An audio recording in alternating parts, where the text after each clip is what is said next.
Toutes les réflexions que nous avons concernant la collaboration avec les familles résultent de notre conviction quant à l'importance du travail avec les familles. On peut aborder cette question-là en se disant, écoute, moi, mon client, c'est monsieur un tel, c'est cette personne-là, c'est elle que je soigne, c'est elle que je suis.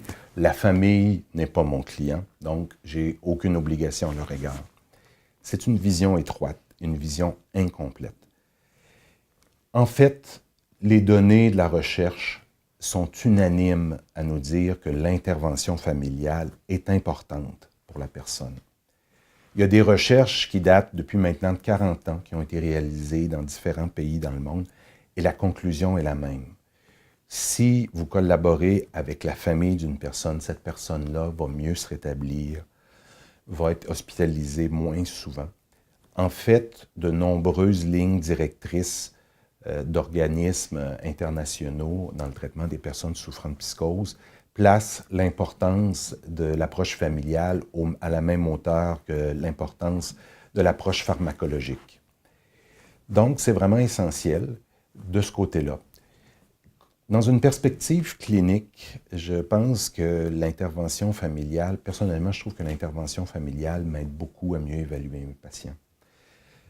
Des fois, je vais voir une personne qui me paraît bien mentalement pendant l'entrevue, mais la famille va me rapporter que, je pense à un exemple bien particulier, un jeune pour lequel le seul indice qu'on a qui souffre encore de psychose, c'est que lorsqu'il fait sa livraison de Publisac le matin, ses parents le voient parfois gesticuler et parler tout seul, alors qu'il se croit ne pas observer.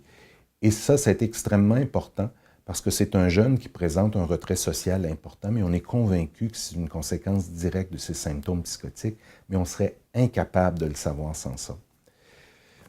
Parfois, c'est la famille qui va observer des effets indésirables. Je vais leur demander, est-ce que vous voyez que votre jeune a un peu de misère à tenir en place? Et des fois, ça va être la famille qui va nous dire qu'effectivement, c'est le cas. Et ça m'est arrivé, par exemple, dans mon équipe, que des travailleuses sociales me divulguent des informations qui provenant de la famille, m'amenant à conclure que la personne faisait de l'acathisie, un effet indésirable extrêmement important aux antipsychotiques. Il faut voir que la famille, c'est ceux qui, en bout de ligne, vont accompagner le patient le plus longtemps. Et je le dis souvent aux familles, je dis, écoutez, vous savez, moi, ça fait 6 mois que je connais votre jeune, vous, ça en fait 22. Puis, vous allez l'accompagner encore pour de très, très, très nombreuses années. Moi, je ne peux pas le savoir avec certitude.